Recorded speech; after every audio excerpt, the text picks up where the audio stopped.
आज जालौर की धरती पर राजस्थान के पूर्व मुख्यमंत्री अशोक गहलोत साहब का आना हुआ था।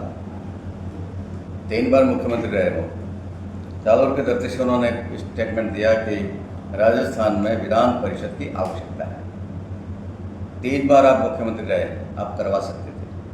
3 में से एक बार तो पूरी आपकी सरकार थी दिल्ली में, सोनिया गांधी जी के नेतृत्व में मनमोहन सिंह जी प्रधानमंत्री थे और वो सरकार आपके साथ पूरा सहयोग कर रही थी। और जहाँ तक मेरी जानकारी है उसमें आपने प्रयास भी किया था और आपके भेजे हुए प्रस्ताव को मनमोहन सिंह जी ने सोनिया गांधी जी के निर्देश पर निरस्त किया था, रिजेक्ट किया था। तो जब आप अपने हाथ से मुख्यमंत्री, आप प्रधानमंत्री, आपके आदमी उस समय भी आप नहीं करवा पाए तो आप दूसरों से उम्मीद कर रहे हो, तो ये बहुत हास्यास्पद बात है और बहुत ही मतलब एक केवल राजनीति करने वाली बात है कि आप दूसरों के बाले में बॉल डालने के लिए बात कर रहे हैं।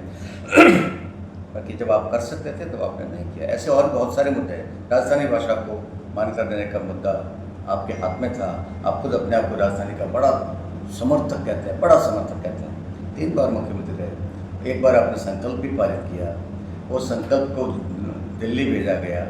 दिल्ली में आपकी सरकार थी, दिल्ली की सरकार में यूपीए 2 में 2009 से 14 में लोकसभा में बिल पेश हो गया और वो आपकी सरकार ने पास नहीं किया।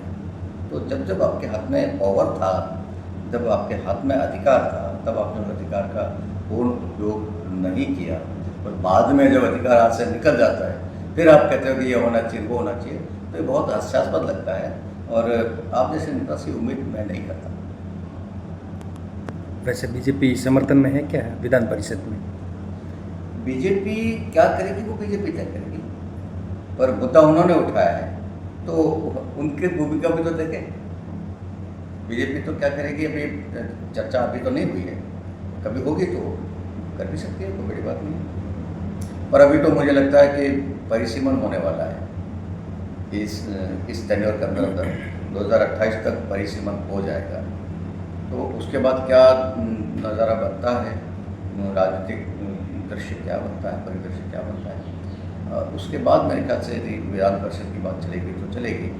लेकिन इतना मैं कह सकता हूँ क्योंकि मैं राजस्थान विधानसभा का ज्ञान हूँ, मुख्य सचेतक के नाते राजस्थान विधानसभा के भवन में नीचे वाला जो हॉल है वो विधानसभा के लिए काम आ रहा है। अभी उसके ऊपर एक हॉल और बना दिया है, तैयार कर लिया है हमने, और वो विधान परिषद के लिए काम आ सकता है। और वो सारा काम पूरा करने के बाद हम भारत सरकार से निवेदन करेंगे कि हमारे पास व्यवस्था पूरी है और आप हमको अनुमति दीजिए, तो वो अलग विषय है। लेकिन जब इनके हाथ में पावर था, ये नहीं कर पाए, वो अब हमसे मांग कर रहे हैं, वो थोड़ा सा एक अजीब लगा।